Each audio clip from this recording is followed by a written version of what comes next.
ವಿದ್ಯಾಧರ ಕೈಲಾಸದಲ್ಲಿ ಶಿವಪಾರ್ವತಿಯರನ್ನು ನೋಡಿ ಹಾಸ್ಯ ಮಾಡಿದ.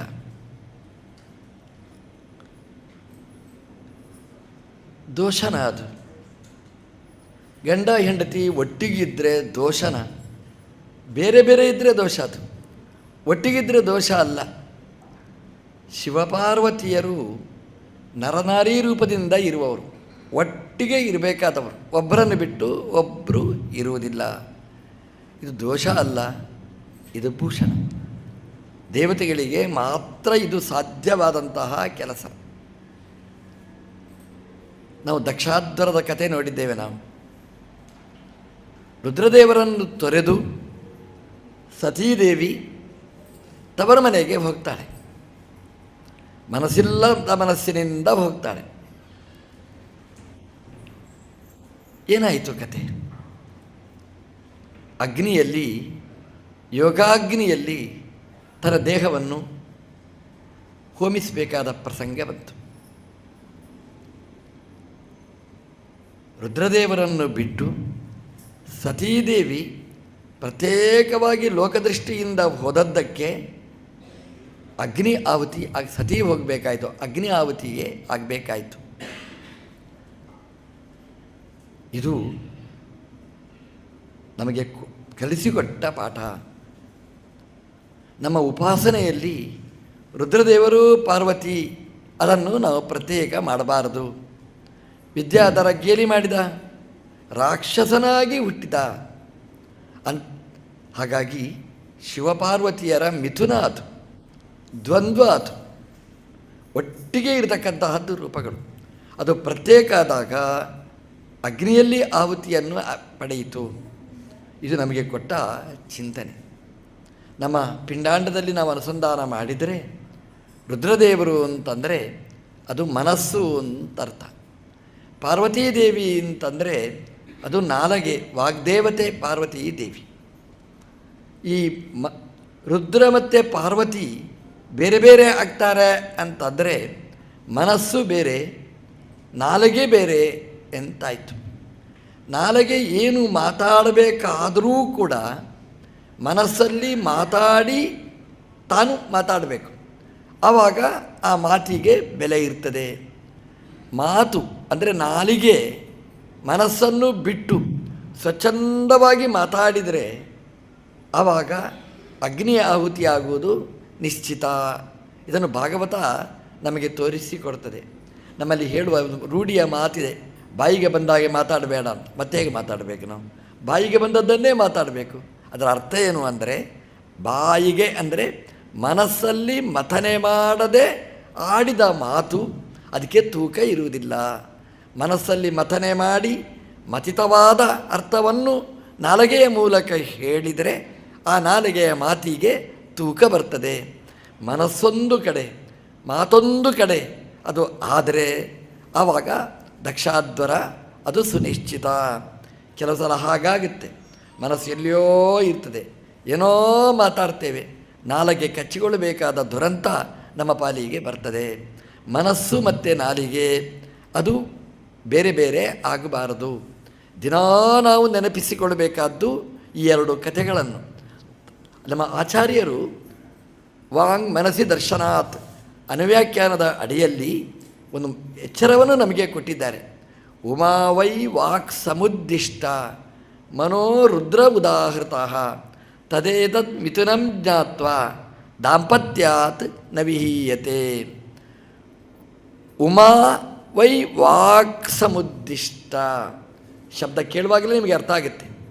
ಉಮಾ ಅವಳು ವಾಗ್ದೇವತೆ, ವಾಗಭಿಮಾನಿ ದೇವತೆ. ರುದ್ರದೇವರು ಮನೋ ರುದ್ರ ಉದಾಹೃತ. ಶಾಸ್ತ್ರದಲ್ಲಿ ರುದ್ರದೇವರನ್ನು ಮನೋನಿಯಾಮಕ ಅಂತ ಹೇಳ್ತಾರೆ. ತದೇತತ್ ಮಿಥುನಂ, ಇದು ಒಂದು ಮಿಥುನ. ಆ ಮಿಥುನದಲ್ಲಿ ಒಂದನ್ನು ಬೇರ್ಪಡಿಸಬೇಡಿ. ಮನಸ್ಸನ್ನು ಬಿಟ್ಟು ನಾಲಿಗೆ ಇರಬಾರದು, ಮನಸ್ಸಿಗೆ ಅನುಗುಣವಾಗಿ ನಾಲಿಗೆ ಇರಬೇಕು. ತದೇತದ್ ಮಿಥುನಂ ಜ್ಞಾತ್ವ, ಈ ಮಿಥುನವನ್ನು ನಾವು ಚಿಂತನೆ ಮಾಡಿದರೆ ದಾಂಪತ್ಯ ನ ವಿಹೀಯತೆ. ದಾಂಪತ್ಯ ಅಂತಂದರೆ ಅಧ್ಯಾತ್ಮದಲ್ಲಿ ದಾಂಪತ್ಯ ಅಂತಂದರೆ ಶಬ್ದಾರ್ಥಗಳ ಸಂಬಂಧ. ಶಬ್ದ ಒಂದು ಕಡೆ, ಅರ್ಥ ಒಂದು ಕಡೆ ಆಗುವುದಿಲ್ಲ. ಅರ್ಥವನ್ನು ಬಿಟ್ಟು ಶಬ್ದ ಆಗುವುದಿಲ್ಲ, ನಿರರ್ಥಕವಾದ ಶಬ್ದ ಬರುವುದಿಲ್ಲ. ಹಾಗಾಗಿ ಈ ಮಿಥುನವನ್ನು ನಾವು ಯಾವಾಗಲೂ ನೆನಪಿಸಿಕೊಂಡರೆ ನಮ್ಮ ಅಧ್ಯಾತ್ಮ ಸಾಧನೆಯಲ್ಲಿ ನಾವು ಮುಂದೆ ಹೋಗಲಿಕ್ಕೆ ಸಾಧ್ಯ ಅನ್ನುವ ಎಚ್ಚರವನ್ನು ಶ್ರೀಮದ್ ಭಾಗವತ ನಮಗೆ ನೀಡಿದೆ. ಅದನ್ನು ಬ್ರಹ್ಮಸೂತ್ರದಲ್ಲಿ ವೇದವ್ಯಾಸದೇವರು ನಿರೂಪಣೆ ಮಾಡಿದ್ದಾರೆ. ಭಾಷ್ಯದಲ್ಲಿ ಆಚಾರ್ಯರು ಅದರ ವಿಶ್ಲೇಷಣೆ ವಿವರಣೆಗಳನ್ನು ಮಾಡಿದ್ದಾರೆ. ಹಾಗಾಗಿ ದಿನಾ ಈ ಮಿಥುನವನ್ನು ನಾವು ಸ್ಮರಣೆ ಮಾಡಿದರೆ ನಮ್ಮ ಅಧ್ಯಾತ್ಮದ ಜೀವನದಲ್ಲಿ ದಾಂಪತ್ಯ, ಮನಸ್ಸು ವಾಕಿನ ದಾಂಪತ್ಯ ಅದರ ತ್ಯಾಗ ಆಗುವುದಿಲ್ಲ. ನಮ್ಮ ಜೀವನದಲ್ಲಿ ದಂಪತಿಗಳು ಎಂದೂ ವಿಯುಕ್ತರಾಗುವುದಿಲ್ಲ, ಮತ್ತೆ ಜೋಡಣೆ ಆಗುವಂತಹದ್ದು ಈ ಮಿಥುನದ ಅನುಸಂಧಾನದಿಂದ ಅನ್ನೋದನ್ನು ನಾವು ಚಿಂತನೆ ಮಾಡಬೇಕು. ಆ ವಿದ್ಯಾಧರ ಆ ಮಿಥುನವನ್ನು ಪ್ರತ್ಯೇಕವಾಗಿ ಚಿಂತನೆ ಮಾಡಿದ. ಇದು ಅಸಹ್ಯ ಅಂತ ಚಿಂತನೆ ಮಾಡಿದ. ಅವನಿಗೆ ಅಸಹ್ಯವಾದ ರಾಕ್ಷಸ ರೂಪ ಅವನಿಗೆ ಬಂತು. ಯಾಕೆ ಅಂತಂದರೆ ಆ ಮಿಥುನವನ್ನು ನಾವು ಹಾಸ್ಯ ಮಾಡೋದು ತಪ್ಪು. ವಿದ್ಯಾಧರನಾಗಲಿ ಮಾಡಿದ ತಪ್ಪಿಗೆ ಶಿಕ್ಷೆಯಾಗಿ ಅವನು ಈ ದುರ್ಗತಿಯನ್ನು ಹೊಂದಿದ. ಮತ್ತೆ ಪರಿಮಾರ್ಜನೆ ಶಾಪ ವಿಮೋಕ ಆದ ಬಳಿಕ. ಹಾಗಾಗಿ ನಮಗೆ ರಾಕ್ಷಸ ಜನ್ಮ ಬರಬಾರದು. ದೇವತೆಗಳು ಯಾವತ್ತೂ ಹಾಗೆ ಅಂತೆ. ದೇವತೆಗಳು ಎಲ್ಲ ಆಶ್ರಮ ಧರ್ಮ ಅವರಿಗಿದೆ. ಬ್ರಹ್ಮಚಾರಿ ಧರ್ಮ ಇದೆ, ಗಾರ್ಹಸ್ಥ್ಯ ಧರ್ಮ ಇದೆ, ಸನ್ಯಾಸ ಧರ್ಮ ಇದೆ. ಎಲ್ಲವನ್ನೂ ದೇವತೆಗಳು ಅನುಷ್ಠಾನ ಮಾಡ್ತಾರೆ. ದೇವತೆಗಳು ಎಲ್ಲದರಲ್ಲಿಯೂ ಜಯ ಗಳಿಸ್ತಾರೆ. ಅವರಿಗೆ ಸೋಲು ಎಂಬುದು ಇಲ್ಲ. ರುದ್ರದೇವರು ಪಾರ್ವತಿಯ ದೇವರ ಜೊತೆಗೆ ಇರ್ತಾರೆ ಅನ್ನೋದೂ ಸತ್ಯ. ಆದರೆ ರುದ್ರದೇವರ ತಪಸ್ಸಿನ ಮುಂದೆ ಯಾರ ತಪಸ್ಸೂ ಅಲ್ಲ. ರುದ್ರೇಣ ಲವಣಾಂಬಸಿ ಅಂತ ಒಂದು ಕಲ್ಪ ತನಕ ರುದ್ರದೇವರ ತಪಸ್ಸನ್ನು ಶಾಸ್ತ್ರಗಳು ಸಾರ್ತಾ ಇವೆ. ಅವರಿಗೆ ಬ್ರಹ್ಮಚರ್ಯ ಧರ್ಮವೂ ಇದೆ, ಗಾರ್ಹಸ್ಥ್ಯ ಧರ್ಮವೂ ಇದೆ. ಯಾವ ಧರ್ಮ ಇದ್ದರೂ ಕೂಡ ಅವರು 100% ಸಕ್ಸಸ್, ಅವರಿಗೆ ಪೂರ್ತಿ ಮಾರ್ಕನ್ನು ಪಡೀತಾರೆ. ಹಾಗಾಗಿ ಅವರ ಬ್ರಹ್ಮಚರ್ಯನೂ ಕೂಡ ಪ್ರಶ್ನಾತೀತವಾದ್ದು, ಮೆಡಿಟೇಷನ್ನು ಕೂಡ ಅಷ್ಟೇ ಅದ್ಭುತವಾದಂತಹದ್ದು. ಹಾಗಾಗಿ ಆ ರೂಪಗಳನ್ನು ನಾವು ಚೆನ್ನಾಗಿ ಅನುಸಂಧಾನ ಮಾಡಬೇಕು ಅನ್ನೋದನ್ನು ನಾವು ವೃತ್ರನ ಕಥೆಯಿಂದ, ವಿದ್ಯಾಧರನ ಕಥೆಯಿಂದ ನಾವು ಅನುಸಂಧಾನ ಮಾಡಬೇಕಾದ್ದು. ಆದರೆ ಆ ಸ್ಥಾನ ಎಷ್ಟು ದೊಡ್ಡದು ನೋಡಿ.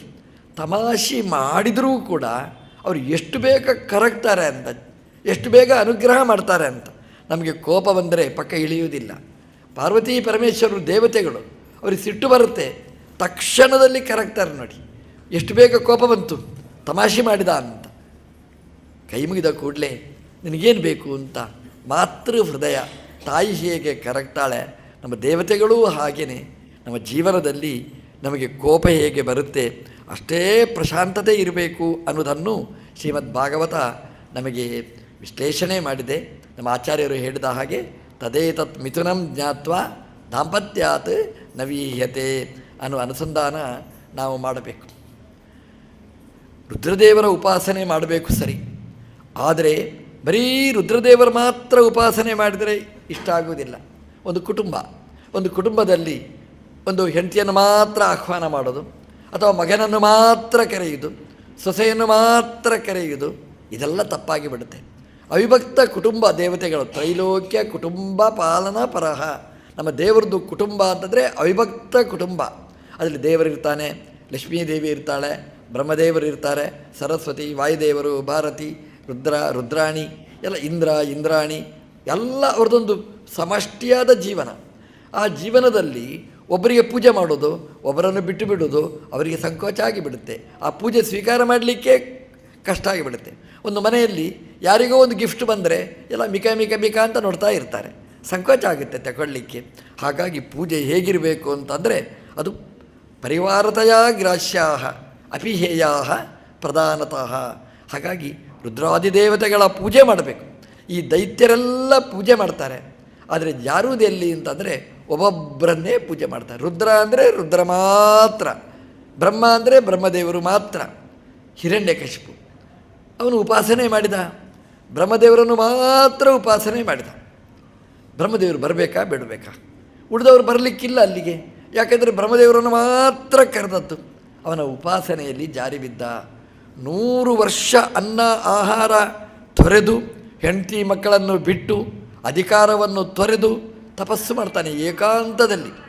ಎಂಥ ತಪಸ್ಸು ಮಾಡ್ತಾನೆ. ಅದೇ ತಪಸ್ಸು ಭಗವಂತನ ಬಗ್ಗೆ ಮಾಡಿದರೆ ಎಷ್ಟು ಎಷ್ಟು ಚೆನ್ನಾಗಿರ್ತಿತ್ತು. ಮಾಡಲಿಲ್ಲ ಅವನು. ಅದು ಯಾಕೆ ಅಂತಂದರೆ ಅವನು ಜಗಳಾಡಿ ಬಂದವ. ಜ್ಞಾನದ ಸನಕಾದಿಗಳ ಜೊತೆಗೆ ಜಗಳಾಡಿ ಬಂದದ್ದು. ಹಾಗಾಗಿ ಜ್ಞಾನದ ಮೇಲೆ ನೈರ್ಮರ್ಯ ಇಲ್ಲ, ತತ್ವಜ್ಞಾನ ಇಲ್ಲ, ಹೈಜಾಕ್ ಆಗಿ ಬಂದದ್ದು. ಯಾವಾಗಲೂ ಅಷ್ಟೇ, ಜ್ಞಾನಿಗಳ ಜೊತೆಗೆ ನಮಗೆ ವಿರೋಧ ಕಟ್ಟಿಕೊಡಬಾರ್ದು, ಜ್ಞಾನದ ಜೊತೆಗೆ ಸಂಗ್ರಾಮ ಮಾಡಬಾರ್ದು, ಜ್ಞಾನ ನಮಗೆ ಪೂಜನೀಯವಾದದ್ದು ಅನ್ನೋ ಅನುಸಂಧಾನ ಇರಬೇಕು. ನಾವು ಬೈಯುವ ಭರದಲ್ಲಿ ಆ ಜ್ಞಾನಿಗಳನ್ನು ಮರ್ತು ಬಿಟ್ಟುಬಿಡ್ತೇವೆ, ಜ್ಞಾನಿಗಳನ್ನೂ ನಾವು ಉಪೇಕ್ಷೆ ಮಾಡ್ತೇವೆ. ಆ ಜ್ಞಾನಿಗಳಿಗೆ ಮಾಡಿದ ಅಪಚಾರ ಅದು ತುಂಬ ನಮ್ಮನ್ನು ದುರಂತಕ್ಕೆ ಎಳ್ಕೊಂಡು ಹೋಗುತ್ತೆ ಅನ್ನೋದಕ್ಕೆ ಹಿರಣ್ಯಕಶಿಪುವಿನ ಕತೆ ಒಳ್ಳೆಯ ಉದಾಹರಣೆ. ಆ ಜಯ ವಿಜಯರು ಶಾಪಗ್ರಸ್ತರಾಗಿ ಭೂಮಿಗೆ ಬರ್ತಾರೆ. ಯಾವಾಗ ಶಾಪ ಬಂತು ದುಷ್ಟರು ಕಾಯ್ತಾ ಇರ್ತಾರಂತೆ, ಹೈಜಾಕ್ ಮಾಡಿ ಇಟ್ಕೊಂಡು ಹೋಗ್ತಾರಂತೆ. ಯಾವಾಗ ಜಯ ವಿಜಯರಿಗೆ ಶಾಪ ಬಂತು ಸನಕಾದಿಗಳದ್ದು, ದೇವರು ಸಿಗ್ನೇಚರ್ ಹಾಕಿದ, ಪ್ರೆಸಿಡೆಂಟ್ ಸಿಗ್ನೇಚರ್ ಹಾಕಿದರೆ ಸಂವಿಧಾನ ಪಾಸಾಗಿ ಬಿಡ್ತದೆ. ನಮ್ಮ ದೇವರು ಸಿಗ್ನೇಚರ್ ಹಾಕಿಬಿಟ್ಟ, ಅದಕ್ಕೆ ಆಗಲಿ ಶಾಪಗ್ರಸ್ತರಾಗಿರಲಿ ಅಂತ. ಆ ಹಿರಣ್ಯಕಶಿಪು ಅನ್ನುವ ದೈತ್ಯ ಆ ಜಯನನ್ನು ಹೈಜಾಕ್ ಮಾಡಿ ಕರ್ಕೊಂಡು ಬಂದ. ಆ ಜಯ ಪೂರ್ತಿಯಾಗಿ ಹಿರಣ್ಯಕಶಿಪುವಿನ ಬಂಧನದಲ್ಲಿ. ಜಯನಿಗೆ ದೇವರ ಪೂಜೆ ಮಾಡಬೇಕು ಅಂತ ಭಕ್ತಿ, ಆದರೆ ಹಿರಣ್ಯಕಶಿಪು ಬಿಡುವುದಿಲ್ಲ. ಹಾಗಾಗಿ ಹಿರಣ್ಯಕಶಿಪುವಿನ ಬಂಧನದಲ್ಲಿರತಕ್ಕಂತಹ ಜಯ ಅವನು ಪರಾಜಿತನಾಗ್ತಾನೆ. ತಪಸ್ಸಿಗೆ ಅಂತ ಬರ್ತಾನೆ, ಮಂದರದ್ರೋಣಿಗೆ ತಪಸ್ಸಿಗೆ ಅಂತ ಬರ್ತಾನೆ. 100 ವರ್ಷ ತಪಸ್ಸು ಮಾಡ್ತಾನೆ. ಕೈ ಮೇಲೆ ಮಾಡ್ತಾನೆ. ನಭೋ ದೃಷ್ಟಿ, ಕಣ್ಣನ್ನು ಆಕಾಶದಲ್ಲಿಟ್ಟು ತಪಸ್ಸು ಮಾಡ್ತಾನೆ ಅಂತೆ. ಎಂತಹ ಏಕಾಂತ ನೋಡಿ. ಅಂದರೆ ನಭಸ್ಸಿಗೆ ಕಣ್ಣಿಡುವುದು ಅಂತಂದರೆ ನಭೋದೃಷ್ಟಿ ಭಾಳ ಕಷ್ಟ. ಮೇಲೆ ನೋಡಿ ತಪಸ್ಸು ಮಾಡಬೇಕು. ನಭೋದೃಷ್ಟಿ ಅಂತಂದರೆ ಆಕಾಶದಲ್ಲಿ ಸೂರ್ಯ ಆಕಾಶದಲ್ಲಿ ಉರಿತಾ ಇರ್ತಾನೆ, ಆಕಾಶವನ್ನೇ ನೋಡ್ತಾ ತಪಸ್ಸು ಮಾಡಬೇಕು. ಆ ಸೂರ್ಯನ ತೇಜಸ್ಸು ಕಣ್ಣಿಗೆ ಬೀಳ್ತಾ ಇರ್ತದೆ. ಹೇಗೆ ಸಾಧ್ಯ? ಮಳೆಗಾಲ ಬಂತು, ಮಳೆಯ ನೀರು ಧಾರಾಕಾರವಾಗಿ ಸುರಿತಾ ಇರ್ತದೆ, ಆ ಕಣ್ಣನ್ನು ಆಕಾಶಕ್ಕೆ ಒಡ್ಡಬೇಕು. ಚಳಿಗಾಲ, ಈ ಚಳಿಗಾಲದಲ್ಲಿ ಬೆಳಿಗ್ಗೆ ಬೇಗ ಹೋಗಿ 3 ಗಂಟೆಗೆ ಹೋಗಿ ಆಕಾಶ ನೋಡಿ ನೀವು ಮತ್ತೆ ಹೇಳುವುದೇ ಇಲ್ಲ. ಅವನು ಮಂದರದ್ರೋಣಿಗೆ ಹೋಗಿ ಕಾಡಿನ ಮಧ್ಯಕ್ಕೆ ಹೋಗಿ ಅಲ್ಲಿ 100 ವರ್ಷ ಅಖಂಡವಾಗಿ ನಭೋದೃಷ್ಟಿಯಾಗಿ ಆಕಾಶ ದೃಷ್ಟಿಯುಳ್ಳವನಾಗಿ ಅಖಂಡವಾಗಿ ತಪಸ್ಸು ಮಾಡ್ತಾನೆ. ಮಳೆಗೆ, ಬಿಸಿಲಿಗೆ, ಚಳಿಗೆ ಮೈಯೊಡ್ಡಿ ತಪಸ್ಸು ಮಾಡ್ತಾನೆ. ಇದೆಲ್ಲ ಪ್ಲಸ್. ಇದೆಲ್ಲ ಅವನು ಮಾಡುವುದು ನೋಡಿದರೆ ಎಂತಹ ತಪಸ್ಸು, ತುಂಬ ಆಶ್ಚರ್ಯ. ಕಾಷ್ಟ ಮೌನ ತಪಸ್ಸು ಅವನು. ಕಟ್ಟಿಗೆಯ ಹಾಗೆ ಅಲ್ಲಾಡದೆ ತಪಸ್ಸನ್ನು ಮಾಡ್ತಾನೆ. ಅದೂ ಕೂಡ ಅಷ್ಟೇ, ಬರೀ ಭೂಮಿಯನ್ನು ಬರೀ ಅಂಗುಷ್ಟದಲ್ಲಿ ಆಧರಿಸಿ ನಿಂತು ತಪಸ್ಸು ಮಾಡ್ತಾನೆ. ಅಂಗುಷ್ಟಾಶ್ರಿತಾವನಿಹಿ, ಬರೀ ಉಂಗುಟದಲ್ಲಿ ನಿಂತು ತಪಸ್ಸು ಮಾಡ್ತಾನೆ. ಭಾಗವತ ಇದನ್ನು ಉಲ್ಲೇಖ ಮಾಡುತ್ತೆ. ಇದೆಲ್ಲ ಅಸಾಧ್ಯ. ಯಾಕೆಂದರೆ ಇಡೀ ದೇಹವನ್ನು ಬರೀ ಅಂಗುಷ್ಟದಲ್ಲಿ ಆಧರಿಸಿ ನಿಲ್ಲಲಿಕ್ಕೆ ಸಾಧ್ಯನಾ? ಅಸಾಧ್ಯ. ಅದು ಒಂದು ಕ್ಷಣ ನಿಲ್ಬೋದು, ಅದು ಮತ್ತೆ ಮರುಕ್ಷಣದಲ್ಲಿ ಬಿದ್ದೇ ಬೀಳ್ತೇವೆ, ಬ್ಯಾಲೆನ್ಸ್ ತಪ್ಪಿ ಬೀಳ್ತೇವೆ ನಾವು. ಆ ಹಿರಣ್ಯಕಶಿಪುವಿನ ಉಗ್ರವಾದಂತಹ ತಪಸ್ಸು ಇದು. ಅವನು ನಿಲ್ಲಿಸಿಲ್ಲ ತಪಸ್ಸು. ಸಾಮಾನ್ಯವಾಗಿ ನಮ್ಮ ತಪಸ್ಸು ಹೇಗೆ ಅಂದರೆ ಗಂಟೆ ನೋಡಿ ತಪಸ್ಸು ನಮ್ಮದು. ಗಂಟೆ ಆಯಿತು, ಓ ಸೂರ್ಯೋದಯ ಆಯಿತು, ಸಾಕು ನಮ್ಮ ತಪಸ್ಸು ಅಂತ ನಿಲ್ಲಿಸಿಬಿಡ್ತೇವೆ. ಅವನ ತಪಸ್ಸು ಹಾಗಲ್ಲ. ಅದು ಉದ್ದೇಶ ಸಿದ್ಧಿಯಾಗುವ ತನಕ ತಪಸ್ಸು. ಉದ್ದೇಶ ಸಿದ್ಧಿ ಅಂದರೆ ಏನು? ಬ್ರಹ್ಮದೇವರು ಬರಬೇಕು ಅಂತ ತಪಸ್ಸು ಅವಂತು. ಬ್ರಹ್ಮದೇವರು ಬರುವ ತನಕ ತಪಸ್ಸು ನಿಲ್ಲಿಸುವುದಿಲ್ಲ. ಇದು ದೈತ್ಯರು ಮಾಡುವ ತಪಸ್ಸಿನ ಕ್ರಮ ಹೀಗೆ ಅಂತ ಭಾಗವತ ಉಲ್ಲೇಖ ಮಾಡ್ತದೆ. ಹಿರಣ್ಯಕಶಿಪು ಮಂದರದ್ರೋಣಿ, ಆ ಮಂದರ ಪರ್ವತ ಮೇರು ಪರ್ವತ ಹತ್ರ ಜೋಡಣೆ ಆಗುವ ಜಾಗದಲ್ಲಿ ಆ ಸಂಧಿ ಅಂದರೆ ಕಣಿವೆ ಪ್ರದೇಶ, ಅದರಲ್ಲಿ ಏಕಾಂತದಲ್ಲಿ ಕೂತು ಎಂತಹ ಘನಘೋರವಾದಂತಹ ತಪಸ್ಸನ್ನು ಆಚರಣೆ ಮಾಡ್ತಾನೆ. ನೀರೂ ಕುಡಿದಿಲ್ಲ, ನಿರ್ಜಲ ಉಪವಾಸ. ಈ ತಪಸ್ಸಿನ ಪ್ರಭಾವ ದೇವಲೋಕದ ತನಕ ಆಗ್ತದೆ. ಇದು ಹಿರಣ್ಯಕಶಿಪುವಿನ ತಪಸ್ಸನ್ನು ಭಾಗವತ ಉಲ್ಲೇಖ ಮಾಡ್ತದೆ. ಅವನ ದೇಹ ಎಲ್ಲ ಹುತ್ತ ತುಂಬಿಕೊಂಡಿತ್ತಂತೆ, ಮಣ್ಣು ತುಂಬಿಕೊಂಡಿತ್ತು. ತಪಸ್ಸು ನಿಲ್ಲಿಸಲೇ ಇಲ್ಲ, ಉಗ್ರವಾದಂತಹ ತಪಸ್ಸು. ಈಚೆ ಕಡೆಯಿಂದ ಪ್ರಹ್ಲಾದನ ತಪಸ್ಸು. ಹಿರಣ್ಯಕಶಿಪು ದೇಶದಲ್ಲೆಲ್ಲ ವ್ಯವಸ್ಥೆ ಮಾಡ್ತಾನೆ, ಮಾಡಿ ತಪಸ್ಸಿಗೆ ಅಂತ ಹೋಗ್ತಾನೆ. ಹೋಗುವಾಗ ಈ ಸುದ್ದಿ ದೇವಲೋಕಕ್ಕೆ ಮುಟ್ಟಿತು. ಹಿರಣ್ಯಕಶಿಪು ನಾಪತ್ತೆ ಅಂತ. ದೇವತೆಗಳಿಗೆ ಖುಷಿ. ಇಡೀ ದೇವಲೋಕವನ್ನು ನಡುಗಿಸಿದವ ಹಿರಣ್ಯಕಶಿಪು, ತನ್ನ ಸ್ವಾಧೀನ ಇಟ್ಟುಕೊಂಡವ. ಹಿರಣ್ಯಕಶಿಪು ಇಲ್ಲ ಅಂತಾದಾಗ ದೇವತೆಗಳಿಗೆಲ್ಲ ಕಣ್ಬಿಡಲಿಕ್ಕೆ ಆರಂಭ ಮಾಡಿದರು. ಹಿರಣ್ಯಕಶಿಪು ಇಲ್ಲ, ಹಿರಣ್ಯಕಶಿಪು ಇಲ್ಲ, ಏನು ಮಾಡಬೇಕು ಆವಾಗ? ಆಗ ಸುದ್ದಿ ಬಂತು, ಹಿರಣ್ಯಕಶಿಪುವಿನ ಹೆಂಡತಿ ಗರ್ಭಿಣಿ, ಕಯಾದು ಬಸುರಿ. ದೇವೇಂದ್ರ ಬರ್ತಾನೆ ನೇರ, ಕಯಾದುವನ್ನು ಕೈಯಲ್ಲಿ ಹಿಡ್ಕೊಂಡು ದರಾದರ ಅಂತ ಹೇಳ್ಕೊಂಡು ಹೋಗ್ತಾನೆ. ಅವನ ಸಂಕಲ್ಪ ಏನಿತ್ತು ಅಂತಂದರೆ, ಅವಳ ಹೊಟ್ಟೆಯನ್ನು ಸೀಡಿ ಆ ಗರ್ಭವನ್ನು ನಾಶ ಮಾಡಿ ಆ ಮುಂದಿನ ಹಿರಣ್ಯಕಶಿಪುವಿನ ಸಂತಾನ ಇತಿಶ್ರೀ ಮಾಡಬೇಕು ಅಂತಿತ್ತು. ನಾರದರು CCTVಯಲ್ಲಿ ನೋಡ್ತಾ ಇದ್ದಾರೆ. ಇಂದ್ರ ಎಳ್ಕೊಂಡು ಹೋಗೋದು. ಬಂದರು ಅಲ್ಲಿಗೆ, ಇಂದ್ರನ ಮುಂದೆ ನಿಂತರು. ಇಂದ್ರ, ಕಯಾದುವಿನ ಕೈ ಬಿಡು ಅಂತ ಹೇಳಿದರು. ಇಂದ್ರ ಹೇಳಿದ, ಬಿಡಲಿಕ್ಕಾಗಲ್ಲ ಅಂತ. ನಾರದರು ಹೇಳಿದರು, ಇಂದ್ರ ಏನು ಅನ್ಯಾಯ ಮಾಡ್ತಾ ಇದ್ದೀನಿ? ಅನ್ಯಾಯ ಇಲ್ಲ, ನ್ಯಾಯ. ಹಿರಣ್ಯಕಶಿಪು ಕಯಾದುವಿನ ಗರ್ಭದಲ್ಲಿ ಬೆಳೀತಾ ಇದ್ದಾನೆ, ಇನ್ನೊಂದು ಹಿರಣ್ಯಕಶಿಪು ತಯಾರಾಗ್ತಾ ಇದ್ದಾನೆ, ನಾವು ದೇವತೆಗಳು ಒಪ್ಪುವುದಿಲ್ಲ ಅಂತ. ನಾರದರು ಹೇಳಿದರು, ಇಂದ್ರ ನೀನು ನೋಡಿದ್ದೀಯಾ ಆ ಗರ್ಭ ಏನಿದೆ ಅಂತ? ಇಂದ್ರ ಕೇಳಿದ, ನಾರದರೆ ನೀವು ನೋಡಿದ್ದೀರಾ ಅಂತ. ನಾನು ಸ್ಕ್ಯಾನ್ ಮಾಡಿದ್ದೇನೆ ಅಂತೇಳಿ. ಯಾರಿದ್ದಾರೆ ಒಳಗೆ ಅಂತ ಹೇಳಿದ, ಭಾಗವತೋತ್ತಮ ಒಳಗೆ ಬೆಳೀತಾ ಇದ್ದಾನೆ ಅಂತ ಹೇಳಿದರು. ಆ ಸ್ಕ್ಯಾನಿಂಗ್ನಲ್ಲಿ ಆ ಒಳಗಿನ ಗುಣಗಳೆಲ್ಲ ಕಾಣಿಸ್ತು. ಇಂದ್ರ ಹೇಳಿದ, ಹೌದಾ ನಾರದರೆ ಅಂತ. ನಾನು ಗ್ಯಾರಂಟಿ ಅಂತ. ನಮ್ಮ ಕರ್ನಾಟಕ ಗ್ಯಾರಂಟಿ ಅಲ್ಲ ಇದು, ಇದು ನಾರದರ ಗ್ಯಾರಂಟಿ. ನಾರದರು ಗ್ಯಾರಂಟಿ ಕೊಟ್ಟರೆ ಅದು ಆಗೇ ಆಗುತ್ತೆ ಅಂತ ನಿರ್ಧಾರ. ನಾರದರು ಹೇಳಿದರು, ನಾನು ಜವಾಬ್ದಾರಿ, ನೀನು ಚಿಂತೆ ಬಿಟ್ಟುಬಿಡು. ಈ ಕಯಾದುವಿನ ಗರ್ಭದ ಬಗ್ಗೆ ನಾನು ಭರವಸೆ, ಏನು ಹೆಚ್ಚು ಕಡಿಮೆ ಆದರೂ ನಾನಿದ್ದೇನೆ ಅಂತ. ಇಂದ್ರ ಹೇಳಿದ, ಕೈ ಮುಗಿದ, ನಾರದರೆ ನೀವು ಭರವಸೆ ಕೊಟ್ಟರೆ ಇಲ್ಲೇ ಬಿಟ್ಟು ಹೋಗ್ತೇನೆ. ಬಿಟ್ಟು ಹೋದ. ಕಯಾದುವನ್ನು ತನ್ನ ಆಶ್ರಮಕ್ಕೆ ಕರ್ಕೊಂಡು ಹೋಗ್ತಾರೆ, ಗರ್ಭಿಣಿಯನ್ನು. ಸೀತಾದೇವಿಯನ್ನು ವಾಲ್ಮೀಕಿಗಳು ಕರ್ಕೊಂಡು ಹೋದಾಗೇ ನಾರದರು ಕಯಾದುವನ್ನು ಕರ್ಕೊಂಡು ಹೋಗ್ತಾರೆ. ಕಯಾದು ಅಂದರೆ ಅರ್ಥ ಏನು ಗೊತ್ತಾ? ಯಾರ ಗರ್ಭದಲ್ಲಿ ಕಾ ಮತ್ತು ಯಾ ಇದೆ ಅದು ಕಯಾದು. ಕಂಚ ಎಂಚ ಆದದಾತೀತಿ ಕಯಾದು. ಒಳಗಿನಿಂದ ಜ್ಞಾನಮಯನಾದ ಆನಂದಮಯನಾದ ವಸ್ತುವನ್ನು ಗರ್ಭದಲ್ಲಿ ಇಟ್ಟುಕೊಂಡವಳು. ಪ್ರಹ್ಲಾದ ಅಂದರೆ ಅದೇ ಅರ್ಥ.